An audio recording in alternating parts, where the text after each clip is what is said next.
Hello, welcome to the Dice Tower. I'm Wendy Yi. I'm Chris Yi.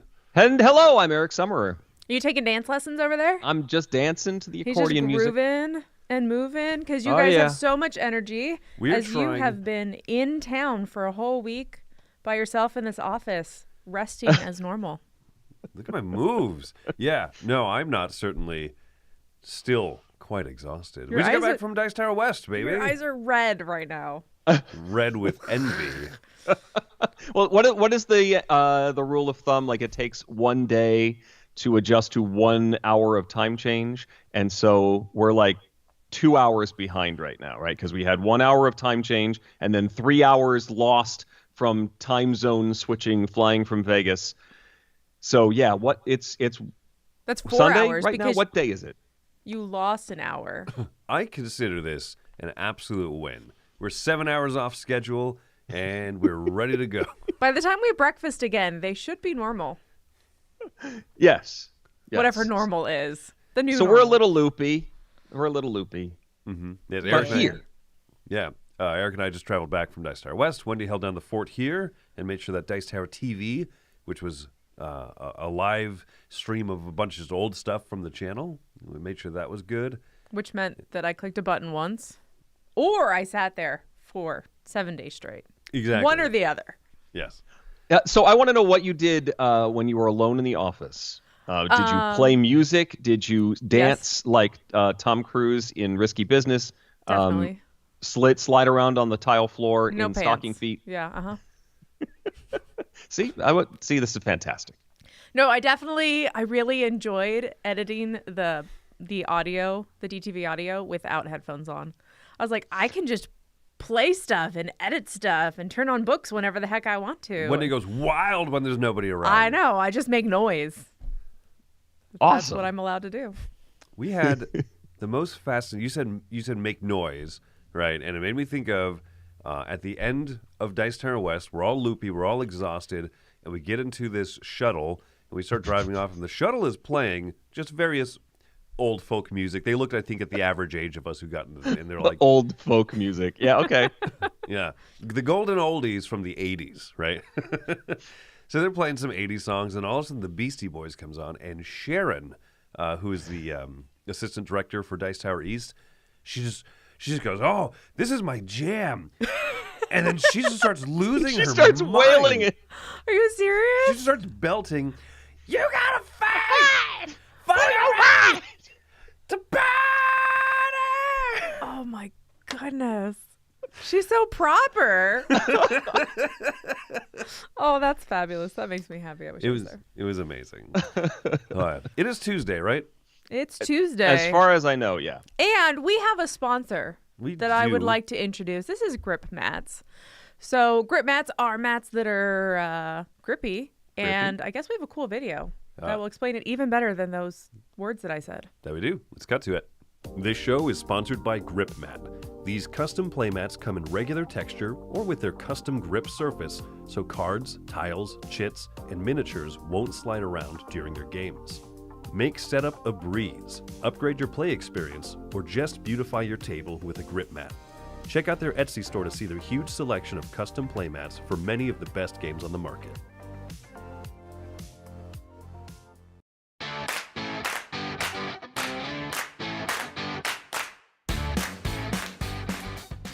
Hey, I'm Jordan. Let's talk about a weeknight game. This is Kabuto Sumo Sakura Slam. This is the sequel to Kabuto Sumo that came out a couple years ago. And I got it on my shelf here. I still own it. I still really enjoy it. I have, I think, all the expansion content. And this is kind of a sequel game. And frankly, this improves Kabuto Sumo tremendously from the original. In Kabuto Sumo, you had a circular ring, and you could push a disc on. Think of a coin pusher game in an arcade.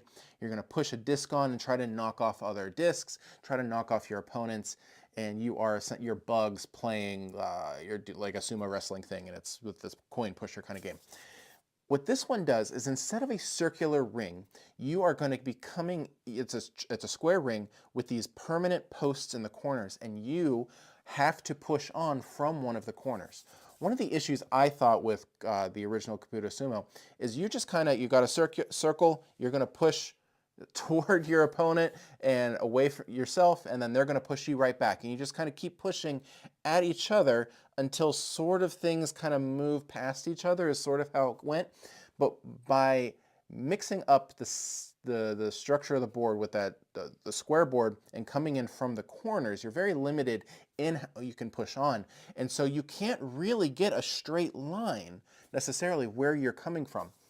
And so it just kind of adds that additional wrinkle that I think just strategically and mechanically makes the game better. And so I think this is really great improvement. If you want Kabuto Sumo, I would just get this one. Get the pink box instead of this green box. There you go. I'm Jordan. Thanks.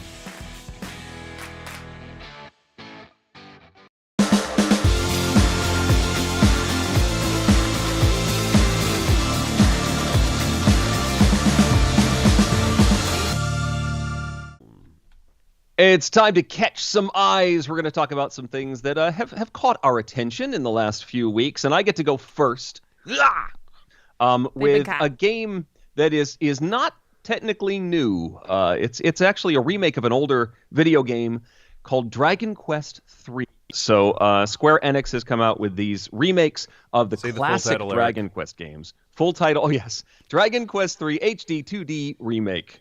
They've remastered Dragon Quest III into, I guess whatever you call it. It's nice looking graphics, but it's still sort of the isometric movement. It just looks really pretty.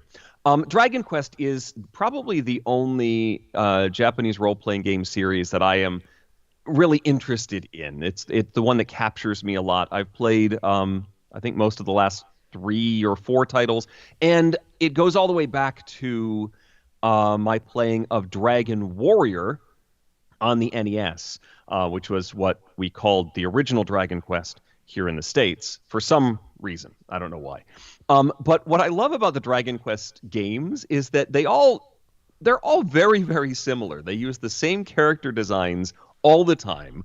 You see the same slimes, the same wyverns, the same gold golems, and it's the same basic character design since the first game, and you still run into them. So it's almost like when you run into a monster, you say, oh, I remember that one. I kind of remember how to beat them too. And then the setting is slightly different and the characters are slightly different, but it feels very old school. This was an extremely nostalgic sort of thing for me to jump back into. I have finished the main quest, but I'm now into, no, not the main quest, but the first major boss. I saved the world, and of course there's more to the game as I descend into the underworld. And so I'm still working on it, still having a blast. If you are a fan of these old school Dragon Quest games, or even just JRPGs in general, this one's a fun one to fiddle around with. I'm enjoying it, and they're releasing the first 2, 1 and 2 in one title, coming up later this year, I think. Dragon Quest III HD 2D remake. I'm definitely getting Octopath Traveler vibes from it. You have like your one person running and everyone follows behind. Yes. That one's certainly a newer design in the same vein, but this one's much closer to old school. Well, I think that Octopath Traveler, I don't know if that was kind of the first one that started this like pixel remaster. Retro's cool. Modern retro. Like the idea that like, hey, you remember what retro games looked like in your memory? Here's what they look like. You know, here's what they would have looked like to you as a kid. You know, that magic and wonder. But when you actually go back to them, you're like, woo! It's a little hard to see. I'm trying to figure out, is it just because we have high definition monitors and TVs that the older stuff looks so terrible? Because like I tried playing an old Tomb Raider not remastered, and I couldn't see what was on the screen. Like the pixels are just larger. Yeah. Yeah, but I loved that stuff before. So I'm trying to figure out if it is partially just because our screens are so nice, they don't know how to convert for the eye.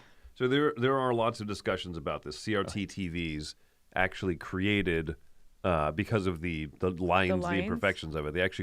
The graphics looked better, relatively speaking, on them. There's sort of a smoothing because of the way they were designed. Yeah, it's an interesting visual to see it actually in crisp, pixelized.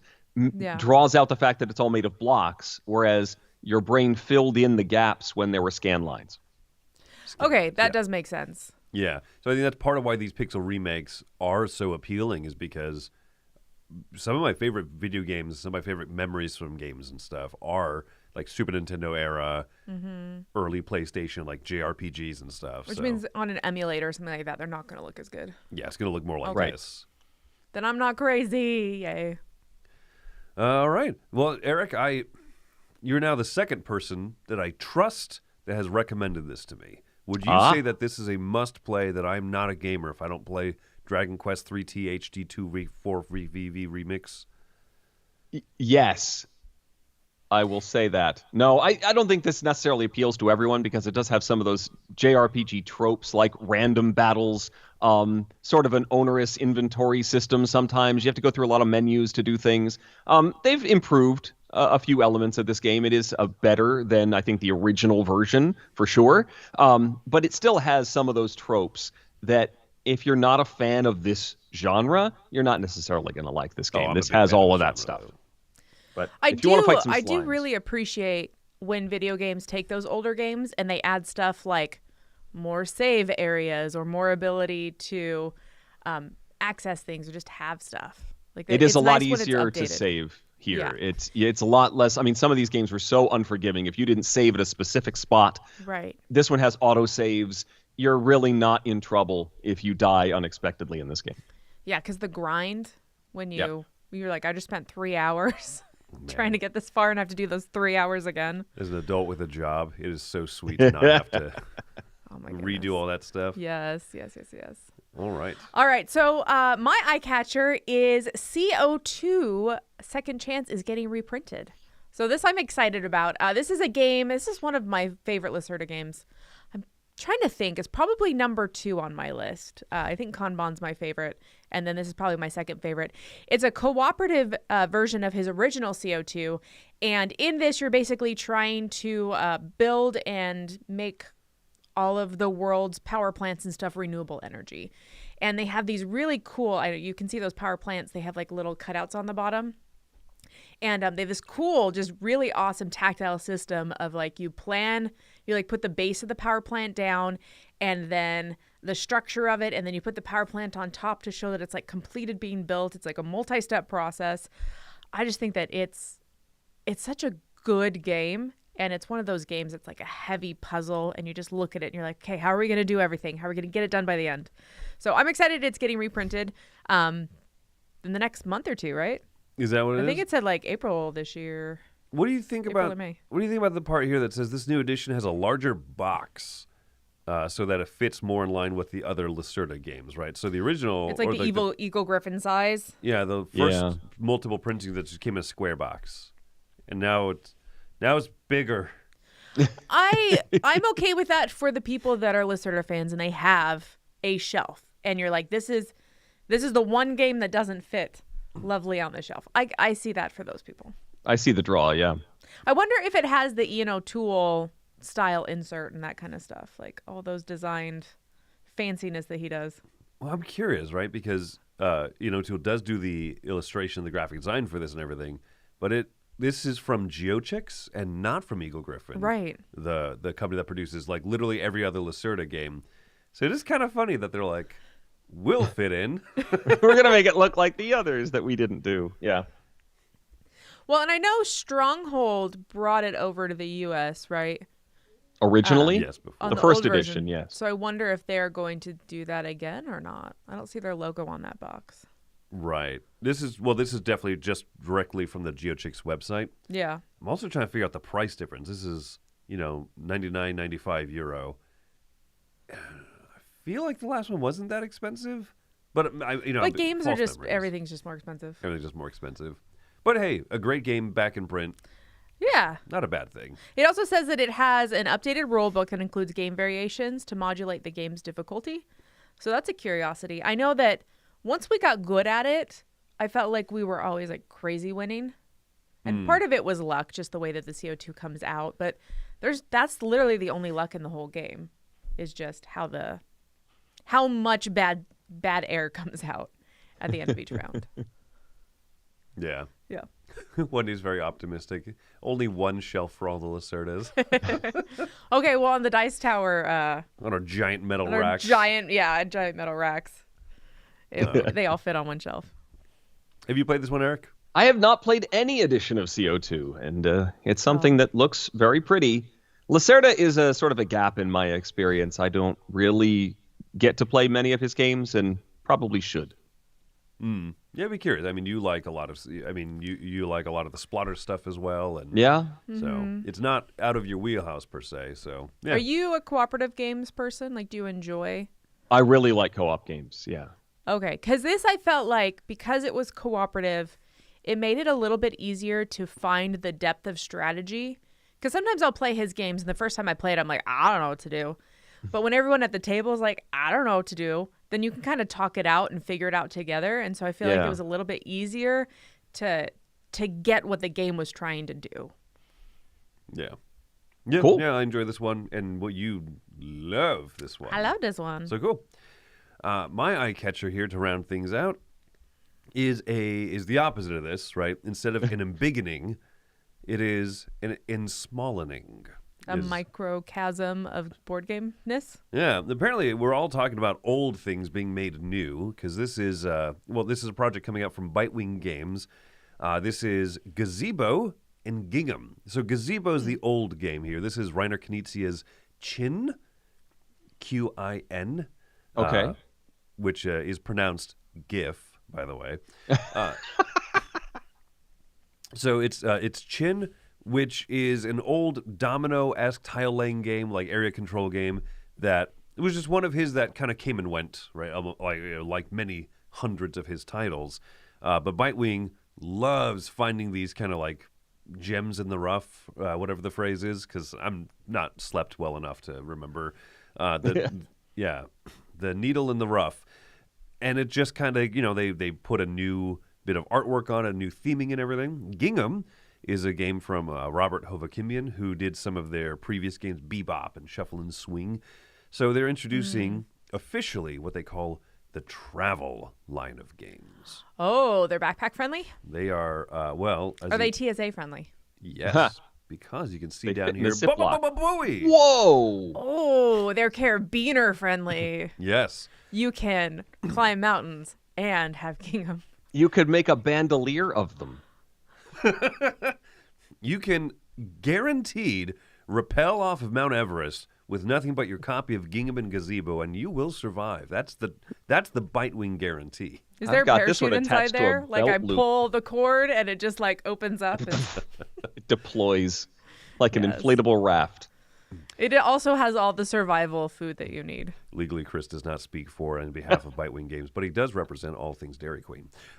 So this travel line, it comes in boxes, right? And you can get the optional travel cases, the little carabiner cases. And they did that for Trailblazers already. So now they're kind of creating a whole line of these types of things. So, it was fun. I got a demo of Gingham at Dice Tower West. They were there. They were practically booth neighbors to us, and I like those guys a lot. But more importantly, the games that they put out catch my attention. They catch my eye, if you will. You know what? We don't do like the looking back at the old Dice Tower videos anymore.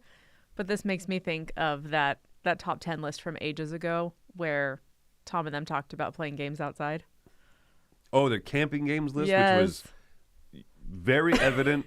That they don't camp. That Tom, Sam, and Z were not camping people? Yes. Yes.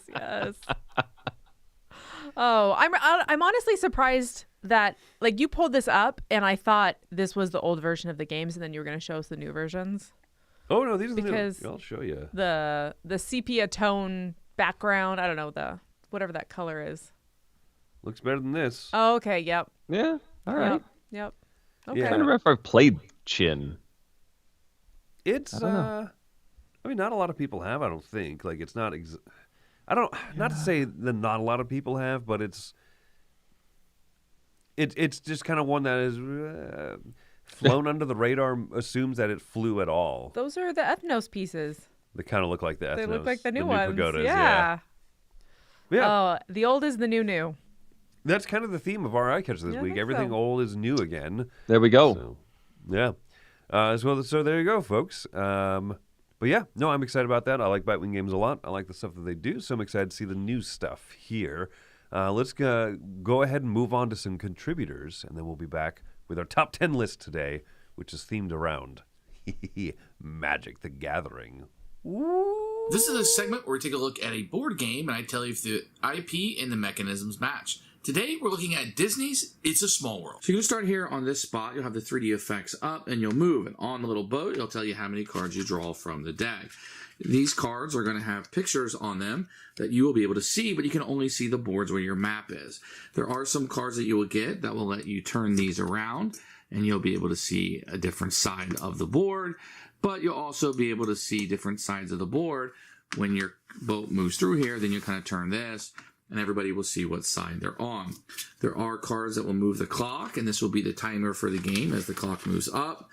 You move it one time every time a clock face is pulled from the deck, and eventually until the game ends. When the game ends, you count up how many cards you were able to find. Whoever has the most cards collected is the winner of the game. Disney's It's a Small World may be the #1 game when it comes to mechanics and IP fitting together.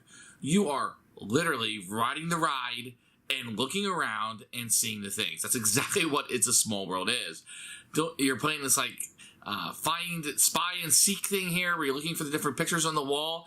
This is exactly the ride. If you've never been to Disney World or Disneyland and rode It's a Small World, this board game will take you through it because you're just going through. The only thing missing is the music. Turn it on your phone, get it on Apple Music or whatever, and blast it. And this is what riding the ride is like. Now, does that mean it translates to a good game? It's an okay spy and seek. You're trying to find certain things. And my little kids like it. I think it works fine. The more of a fan of a ride you are, the more the fan of the game I think you're going to be. But as for the mechanisms and the IP, this thing is spot on. This is exactly what riding the ride is like, and they nailed it, for better or for worse. Happy breakfast, everyone. Today I'm here to talk to you about Dragon Keepers, which is a sort of set collection game from Cosmos. It's for 2 to 4 players, and on your turn you're going to be drawing these colourful dragon cards into your hand. You have to take 1, but you can take up to 3. And what you take influences this book in the middle. The book then tells you what you can play. So maybe it says 2 blue dragons, but you can manipulate that. So maybe I've got a handful of red dragons, so I can manipulate it so it says 2, maybe even 3 red dragons, allowing me to play them. That's going to get me amulets, which is pieces, which is scoring points, getting us progress towards the end of the game. As cumulatively, you need to do a certain number of amulets between all the players. Once you've done that though, and that's sort of set the top of the book, and maybe you've done your trade of 3 red dragons or 2 green dragons or whatever it is, everyone else around the table also gets to do that. So if they've got those cards in their hand, they can also play them and score some points.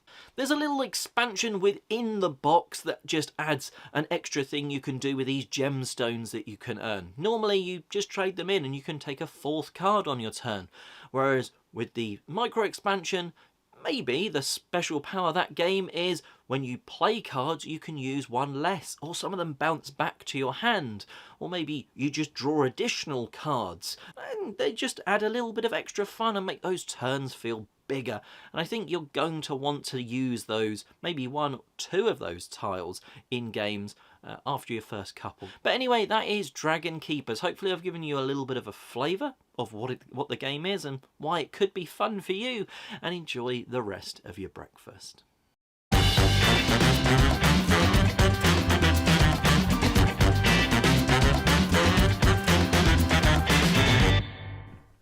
All right, the top 10 list today is one, as I mentioned, right, is a little themed around Magic the Gathering. If you've noticed lately, Magic has been doing a lot of what they call their Elseworlds settings. So they announced, I mean, it was in the last 3 years, maybe even the last 2 years, they've done Doctor Who. They announced that they're going to do multiple Marvel sets. They just announced Avatar: The Last Airbender. What's that thing, the nuke boy? Fallout? Fallout? Oh. Yeah. We were just talking about that yesterday. Yeah, we were. And anyway, so they've done all these different themes for Magic the Gathering. And I figured, I think it was actually Eric who suggested, what if we did our top 10 themes that would get us to actually buy a pack, to start investing in Magic the Gathering? Eric, have you ever been a Magic the Gatherer?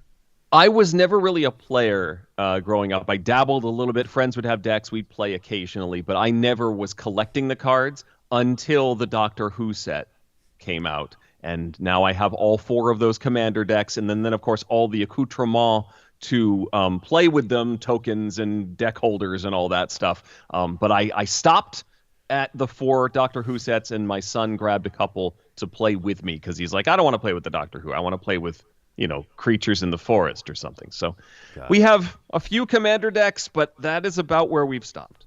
That was going to be my question. Can you play alternate worlds against each other? Technically, yes, but they're basically tuned against each other. So, like, the Doctor Who sets are supposed to be, they have keywords that connect to each other, and they're designed to interact. They still use the same rule set, but if you bring in, like, a Bloomborough set, it might have a very strong mechanism against a Doctor Who deck that the Doctor Who stuff isn't designed to counteract. Whereas another Bloomborough deck knows that this is in the sphere and is probably going to do something against it. Yeah, Wibbly Wobbly, Timey-Wimey is going to do nothing against that. I don't even know what Eric is talking about. Woomblow? What is it? Bloomborough is sort of the small cute animals set that came out maybe a year ago. It's got cute forest animals and killer squirrels and stuff like that. Got it. Oh, yeah, Final Fantasy VII was announced, says Tommy Miller in the chat. That's kind of what also helped inspire this. Yeah. So Final Fantasy VII and Avatar Last Airbender were both announced like in short succession to the collective groan of every person's wallet. So with that, we're going to jump into the themes that would hook us. So apparently Doctor Who, honorable mention. It did hook. It was successful. It already got me. So this is another one that would bring me back in. And don't forget to enter some things into the chat if you have a good suggestion, and you just might be our number 1. That's correct. That's right. Thank you for the reminder, Eric. Number 10, I'm going to start off with here. And this is one that, I actually did not think of until Eric joked about it in our breakfast group chat last night. I'm like, well, there it is. Number 10 is obviously going to be The Simpsons. I assumed this would be your number 1. I didn't put it as my number 1 because I forgot. Forgot it until last night. Wow, that's so sad. And then again, I had a lot on my mind the last week, so... Yeah, I blame your lack of sleep and time change and that whole 4 hours of wibbly wobbliness. I was talking about Dice Tower West. I had a lot on my mind doing the convention thing. No. So I mean, The Simpsons has everything that you need: a long history, a storied history, and deep lore to pull from. One of the greatest parts about The Simpsons set is that it could have its own sub Elseworlds set with the Treehouse of Horror episodes. Mainline canon Elseworlds. We're set. You're set with the set? It's a gold mine. Yeah.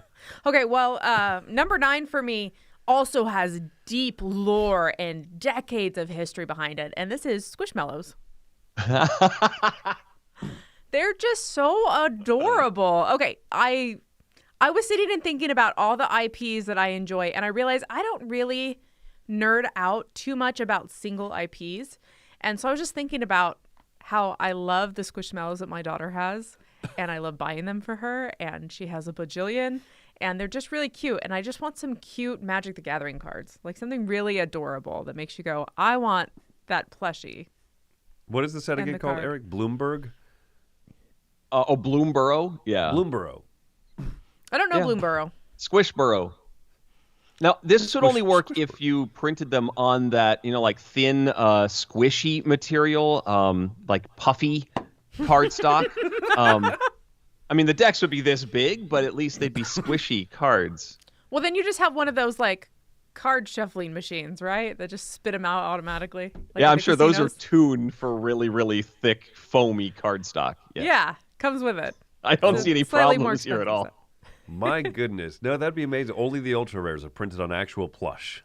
Oh, my goodness. They're fuzzy. Oh. Love it. Yeah. All right. So it took me 3 attempts to come up with a number 8. The first one was actually Transformers, which exists already. They actually did a Transformers set. And I was like, oh, I guess I missed that. 2 was the joke answer that a few folks in the chat have come up with, and that was Pokemon. Why don't they make a set with all these Pokemon? You could collect them; they'd be all different. But many people have already said that. So my actual number 8, we just did at the last minute, and that is the Muppets. Oh man, that's very you, Eric. Can you imagine having a Dr. Teeth and the Electric Mayhem going up against Crazy Harry with his dynamite attack? And then New Zealand with his boomerang fish. I throw the fish and it comes back to me. Oh, man, it would be so much fun. I would buy them all, and I would buy them all twice. Chickens would be the blue deck. Just nothing but chickens that just bug the annoyance out of your opponent. And one Gonzo. Gonzo's the commander of the chicken deck. Aww. I dig it, Eric. Good times. Animal, just a card you put out there. You have no idea what it'll do. I don't know. He eats cards. Oh my goodness. It becomes a legacy game. You have to rip up your ultra rares. That would make every gatherer so happy. Are they called gatherers? I assume that they're called gatherers. But see, if they're made of plush, you can't rip them up, so they're safe from Gonzo. That's why you play the Squishmallows against the Muppet deck. Yep. Yeah. That's why you're not supposed to mix. Don't cross the streams. Stuffies versus Stuffies. Or Stuffies versus almost Stuffies? Yeah, they're partially stuffed. I'm pretty sure that'd be very offensive, right? To call a very intricate, detailed Muppet. That's a nice stuffy you got there. Yeah, no. All right. Number 7 coming up from me here. Do I remember what it is?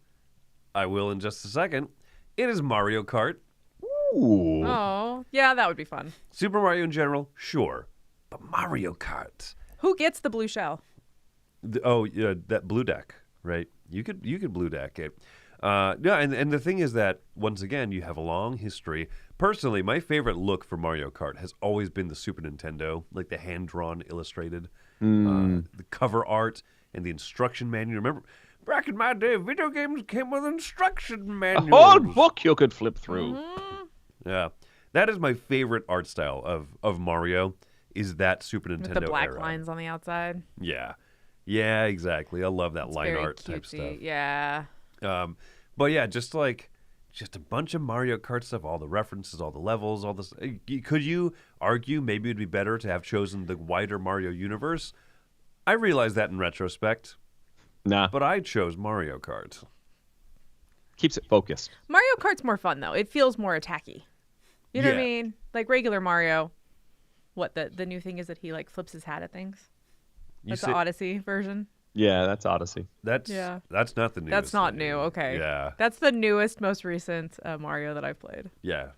There's one where he turns into an elephant, right? I think that's newer. That's Wonder, yeah. Super Mario Stompy Stomp, Wonder. Okay. I'm clearly on top of things. Oh, yeah. Dragon Quest 3. All right. So Mario. Oh, the ink effect. Oh, my gosh. If you ink someone, they have to shuffle up their hand of cards and play the next cards face down. Oh, my goodness. This sounds terrible. Oh, All right, yeah. well, Chris has awful ideas.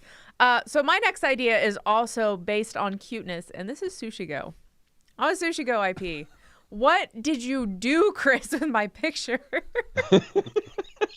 I sent him the cute little cartoon strip. I don't know what that freaky cat is, but I'm horrified. That's the Zoc version of Sushi Go. That my was released in goodness. Germany. Yeah, I don't want that version. That's its own deck. It's like That's special its weird one. Elseworlds deck. Yeah. That one's weird. But yeah, I want cute food. Cute food will make me buy a game. If it is anthropomorphic and has like big eyes and it's disproportionate, like kid cartoon stuff, it'll make me buy it. It'll make it happen. Mm-hmm. Also, with the history of Sushi Go, there's also Sushi Roll, the Sushi Go dice game. Mm-hmm. You could introduce dice mechanisms into it. Spin some for dim sum. Oh, yeah. Oh, it's got its lore. There's a lot going on there. You can pull from a So ton just of the different stuff. sushi verse. Yeah, the sushi verse. Yeah. Love it. Got it. All right.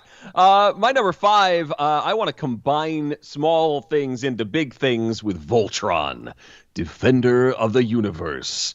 Old school all the way, baby. This would have you collecting 5 possible pilots / paladins to combine into the big robot, and then you can do nasty things. Then the other player would be playing some other combino 5 into 5 things, and you're trying to combine, and then you can hum the theme song, and really that's as far as I got. That's all you need, really, right? Let me ask you a question. Give me some lions that turn into a bigger thing. Yeah? I've never watched a single episode of Voltron, unfortunately. It's just one of those, like, gaps. I never watched it as a child, nor the more recent series or anything. Have they ever successfully accomplished anything in that show without combining the robots? Or is that pretty much kind of the flow of it? Like, so the old show, the original show, was very much we are failing at this because we can't form Voltron because there's something in the way, like one of the lions is broken or lost or something, and then they figure it out and they form Voltron, and that's how they end the episode. The newer series, I think, got more creative, and they're like, we can't just form Voltron every time. Let's actually come up with ways to solve problems that isn't just form Blazing Sword. And they did. So it's the new series is actually excellent. Still a little silly, but they expanded on the universe and did a fine job with it. They could just keep Voltron together at all times. Yeah, and then they just could stay that way. I think they can't leave. Like, they can't get out of the lions when it's in Voltron mode. They have to disassemble to exit, and at some point they'd run out of food and oxygen. Oh my goodness. That's the most contrived. Amazing. Sorry, no exits. That's where they connect, is at the exit hatch, and so you can't. It's blocked. Oh my goodness. You gotta disassemble. Who brought the sandwiches this time? This is not fire marshal approved. Well, at least I guess if their exit hatches all connect at the same spot, at least one or two of them can hang out together, right? Yeah. Well, like don't they all like reassemble into like a conference room, basically? I don't know. I've never watched the show. Form of a cubicle. I'm just basing all my knowledge of this off of Power Rangers, so. Yes, and the Power Rangers deck building game does a lot of this too. You can eventually form a Megazord and all that. Very fun game, by the way, if you're looking for combino mechanics. Do the cards slot together perfectly so that it makes a great image? They go into slots, and then you get to unlock the Megazord. Okay. Yeah. It works. It's like an Exodia deck. All right. That's the only Yu-Gi-Oh reference I possibly know on this earth, by the way. So, number 4, coming from me, hot off the presses, this is the Dice Tower. What? Oh, my goodness. I went there. So meta. Wizards of the Coast, if you want to. Wait, who's underwater? I don't know. That's adorable. Oh, yeah. That's an intern that didn't make it back. It's like the equivalent of a red shirt. Yeah, there's no snorkel gear. That's why. That's what happens when you try to exit Voltron, right? Just no. So you know how like at the beginning, actually, I'll just right. Like this person was one of the Kickstarter backers, one of the GameFound backers who got the custom Tina illustration. So same thing there. So yeah, I just think a Dice Tower themed Magic the Gathering set would actually get me to buy it. In terms of, in all honesty, I considered including things like Little House on the Prairie or Sanford and Sons, but Melrose Place, Beverly Hills 90210. Exactly. But this I would buy, and I think that I would have to be the single strongest card in the deck because I came up with the idea and me alone. Do you think that we could get Magic the Gathering to make exclusive sets, give them to us for free so we can sell them on our Kickstarter? Does Wizards of the Coast love money? The answer is yes. Ironically, the answer to your question is no, so I set that up poorly.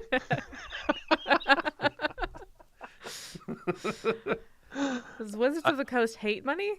I mean, yes? we should get this thing rolling. I think the possibilities here, we could just fill the booth with booster packs. We can just print them ourselves, right? There's nothing wrong with that. I'm sure it'll be fine. All right. Compatible with many games. Yeah, I'm sure they'll be fine with that. Oh, it's great. Okay, my next one is not an IP, so to speak, but I think it's what speaks true to my heart, and this is Trains and Stocks, baby. I want Trains and Stocks. I just want to redo all the mechanisms of Magic the Gathering, which I've never actually played, but I don't really like head-to-head card games. So yeah, just redo it all. I'm thinking like Ticket to Ride Pennsylvania style, Like I beat your monster and you have to give me stocks in your company. My train comes in, delivers a whooping to your bottom line. I don't know. Something like that. I board wipe your share portfolio. Yeah. That's what I want. Then I would buy it. Then I'd be so in. Can you imagine? And you could have tons of different train lore out there. You could have the little engine that could. You could have Thomas the Train. You could have Brass Birmingham. The world is your oyster if you go for trains. Trains are your oyster. Yes. The Markland Company. It's time for Ticket to Ride Markland to get a resurgence, right? Yep. You know what's funny is I don't actually like trains. Like Chris's mom is really into trains. Every time she goes on vacation, she goes and rides a train wherever she's at. Like, I'm not actually into trains. I just like trains and board games. I need to get more into trains. I'm not really that much into like zombies, like in real life, but in a game, that'll do. Yeah, that makes sense to me. Yeah, that's fair. Sure. All right. Trains and stocks. Trains and stocks. All right. Number one, and I think we're going with a theme at this point, is Stargate. The characters, and we get the whole franchise here. We got SG-1, we got Atlantis, we got Stargate Universe, and they're going to go on adventures, and you can use the Planeswalker mechanism where the different planets they visit are the different zones in the center of the table, changing all the rules and giving extra benefits as you go through the gate to visit various planets. Yeah, I just want more Stargate. I want people to want to play Stargate, and that should bring us more Stargate. So basically, your premise here is Wizards of the Coast do this, and then I'll get a new TV show out of it. Yes, I'm figured it out. I'm honestly surprised at this point that Wizards of the Coast has not created their own TV show. Have they?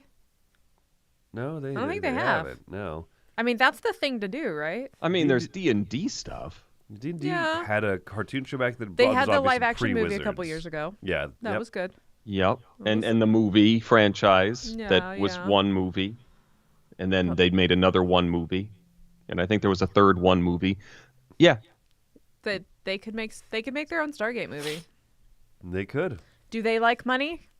Do they like money? Who yes, doesn't? They do. All right, the number one choice here, I'm going to pick from the audience here. James D. recommended Magic the Gathering 80s action flicks. Oh, I can see this. Beverly Hills Cop. My Axel F beats your Over the Top. What's the character from Over the Top? Sylvester Stallone's arm wrestler guy. Oh my gosh. I don't know if any of those characters have names. You know what I mean? Like outside of Johnny Rambo and who's the guy from Family Feud who was in The Running Man?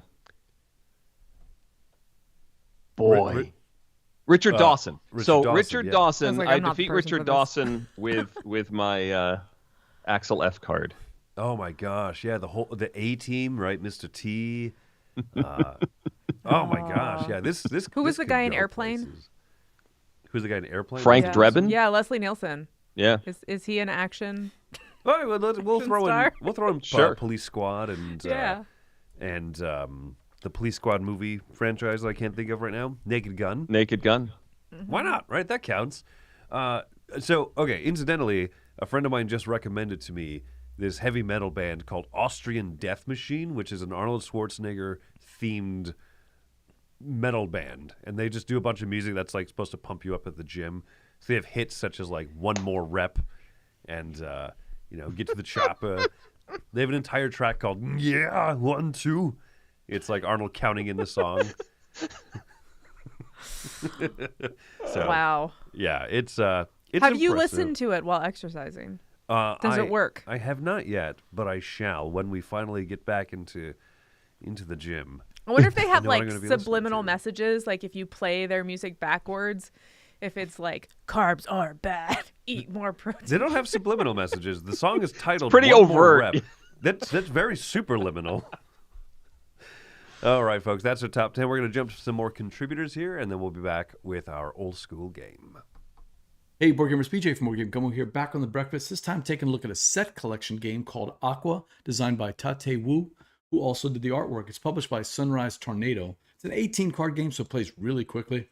You start out with just paintings, one face up and one face down. We are museum creators, and we're trying to place out these paintings on our walls to score points by collecting sets of numbers or symbols, or by putting lily pads in different columns or rows, or by putting these little sea turtles next to water. But we're doing that where the first card we play out has to be the opposite of the orthogonally adjacent card's orientation. So if I want to put a card here, my card's going to go face down. My opponent won't know what I played. The twist to this game is that we're only going to score those rows or columns depending on which side of the board we're on. And we don't always have perfect information, but we have to get the numbers on the cards in each row or column between 10 and 20, or that row or column won't score the set collection. They'll still score lily pads. And there's a couple of little twists there. You know, boats will come out, and we'll use those boats to put these scoring markers that'll get extra points, maybe throw off our opponents too. There's a little bit of mind games in there, but it's a game that goes in your backpack. It's like a tapas game where you're going to play a couple of times during the night as a nice little filler. I've enjoyed my plays of it, and I think it's a keeper for my backpack. Until next time, let's say the bon temps roulette. Hey, welcome to Board Game Breakfast. I am Scott the Frozen Gamer, and we're going to go over the games that have moved the most in the BGG rankings over just the month of January. And in third place is Zenith by Gregory Grard and Matthew Roussel. By Playpunk. This is a game where you're trying to get influence from our 5 closest planets to the sun. You can play it on BGA and test it out there. And second place is The Fellowship of the Rings, the trick-taking game by Brian Bornmuller and Office Dog. This one went up 65.3%, and it is basically similar to The Crew, where it's a co-op trick-taking game. And in first place is Iridia, The Paths We Dare Tread, which went up a huge 77.7% in January in the rankings. And this is Cody Miller's big game that he worked years on, of Zaya fame, and it's a big adventure game. Now we're looking at games from 1,000 to 499 ratings. And in third place is Civolution by Stefan Feld. This is his big game of the year, and it's not part of the Queen series. Big Heavy Euro, if you like Stefan Feld, Point Salad, Deep Print Games, and it went up 29.2%. In second place is Fromage by Matthew O'Malley and Ben Rossett and Road to Infamy Games. It went up 30.2%. This is a very thematic Euro game where it has a bunch of mini games while you're also doing Euro resource collecting. And in first place is SETI by our man Thomas Hollick by CGE. This game went up 50.5%. Heavy Euro game again where you're looking for life beyond Earth. And now in our games with lots of ratings, 5,000 plus ratings on BGG. In third place is Harmonies with 11.5% increase. Harmonies is a game similar to Cascadia where you're building out a landscape and putting animals on it. It's a little bit more thinky than Cascadia. In second place is Dune Imperium Uprising, barely up at 11.8%. And this is by Paul Denon and Direwolf. Huge game. This game keeps moving up slowly, deck building game. And in first place is The Lord of the Rings Duel for Middle-earth by Antoine Bauza, Bruno Cathala, and Repos Productions, up 26.2%. Do I need to say more about this game? This game has been skyrocketing up the charts since it came out this past year. So that is it. It's 7 Wonders. That's it. It's not 7 Wonders. 7 Wonders Duel. That's it. Peace. Stay cool. See you next time. What we do here is go back.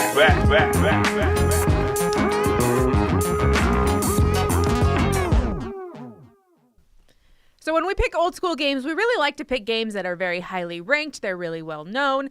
And this one is half of those things. So the game that we have today is Uno. I was looking through, one whole website in my deep levels of research, and I found 34 different versions of Uno. Can anyone fact check me on that? Well, you're probably not wrong. There's Spider-Man Uno. There's the one that like shoots cards at you. It's got like an electronic device. Yeah, it's like a gun. Yeah. Show us Spider-Man Uno again. We make you bigger. Spider-Man Uno. It comes in a nice, easy to store tin. It has Spider Sense cards, which force people to show what's in their hand. Ooh. Are batteries included in the Spider Sense cards? I'm in danger. No batteries included. I was the one who suggested Uno because I was just thinking back on how many times I've played Uno as a kid, as a teenager. Still to this day, this is one of those games that like every kid knows how to play Uno. Even my child, and we don't own a deck of Uno cards, knows how to play Uno. Yeah. It's 38 different re-implementations of Uno registered on Board Game Geek, and I'm sure many more that are just, lost to the annals of history in the tombs of ancient Egypt. I think the website that I was on specifically did ones that had unique rule sets. My kids really enjoyed Uno Moo, which is the big plastic barn, and it's the same, rules where you're trying to match the type or color.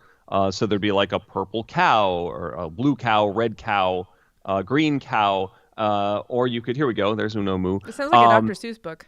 Yeah, it was a much more limited set because they were all plastic. They were like little people basically. Aww. And you put them on the little platform. So like the card that's on the top of the deck was on a little platform, and my kids, I think my son still has this. We haven't played it in forever because it's super simple. And the little dude is a wild, and there's a skunk and a pig and a dog.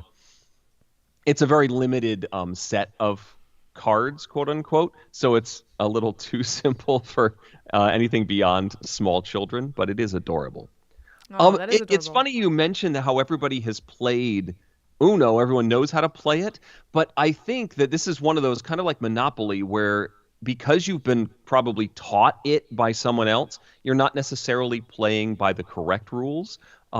Growing up, we would play where if you couldn't play a card, you had to draw, and then you continued to draw until you could play. The official rules, at least the current set of official rules, say that you only draw once, and if you can't play that card, it moves on.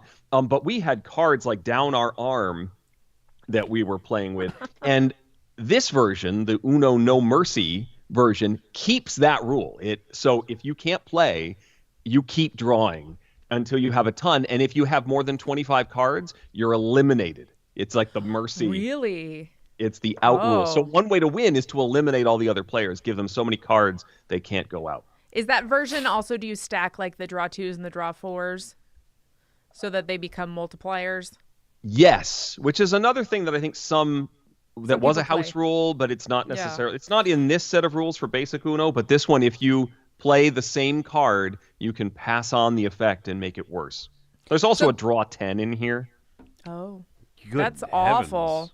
The very first time that I was introduced to house rule, like the concept of house rules, was as a teenager. I was like 12 or 13 at a camp, like a sleep overnight camp and tent kind of thing with a bunch of teenage girls.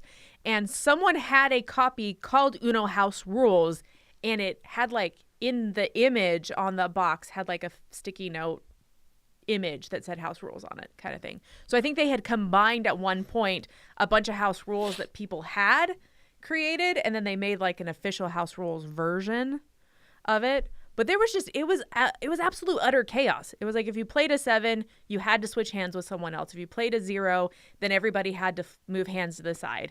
And then you added the multipliers for the 2s and the 4, like the draws cards. And then if you reversed, you did something else. And then it just was like so many rules to memorize. And at any point, if your card matched a card on the table, you would slam down your card and then all those people would be skipped. I think so. You were always on edge. You were like, okay, yellow 6, I got it. I think that's probably the best house rule in Uno, honestly, is being able to play out a sequence if you have the matching card of what was just played. Just by nature of like, keeps the game moving and also keeps people very engaged. Yeah. Yeah, I think a lot of those house. I found, I was saying I have a handwritten note that was in our copy of Uno. We actually have 2 copies of Uno because when we were taught these house rules, they said, no, you need a double deck to make this work. And you can play a 9 at any time. Everyone has to slap the center of the deck. The last person to slap must draw a 2. You also get penalties for a misslap, a misdeal. You can play a 0 on your turn to switch hands.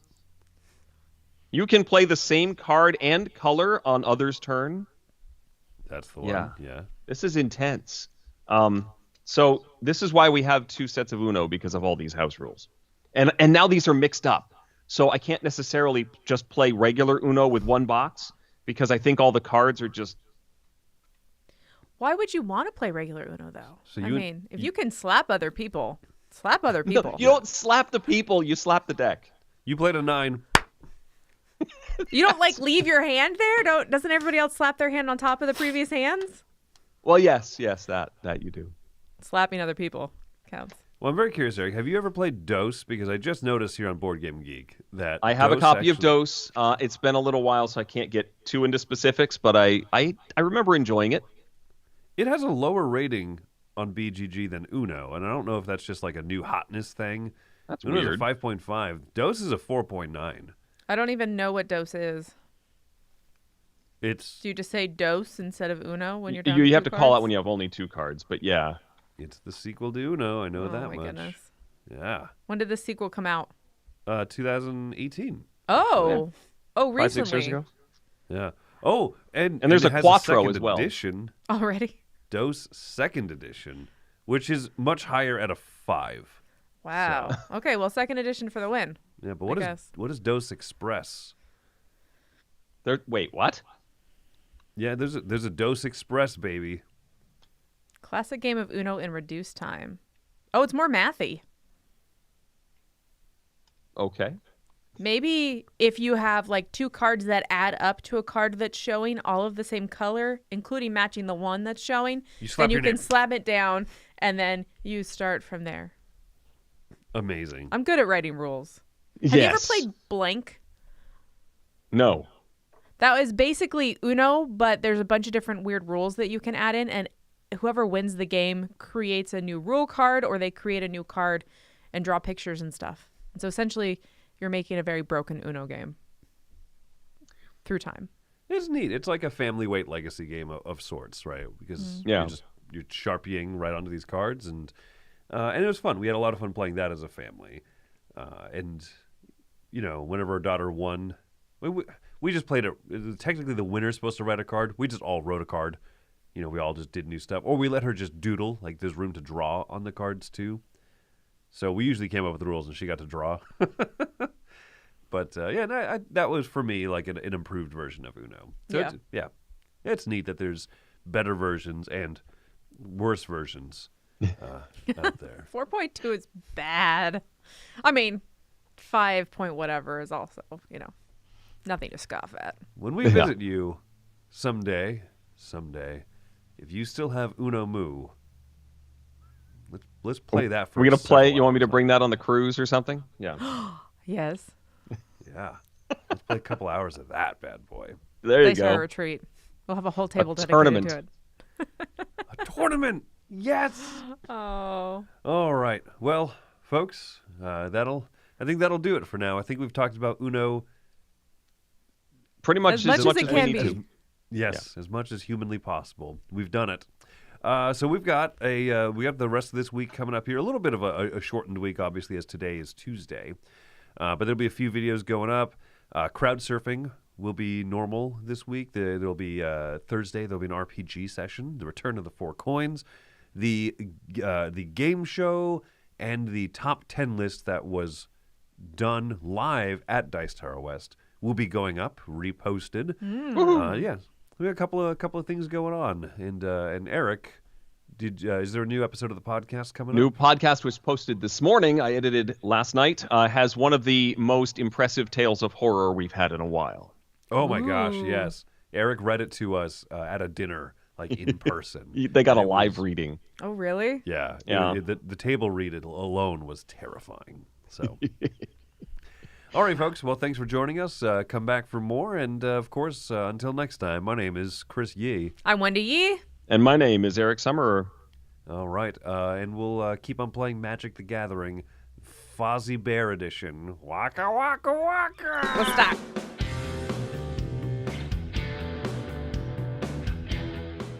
Hey everybody, thanks for watching this video. If you like this review or whatever you just watched, wasn't it amazing? Check out our channel, Dice Tower We have all kinds of things. We review games, we do top 10s, we play games live. It's all about board games, but especially the people who play them. Check out Dice Tower YouTube channel.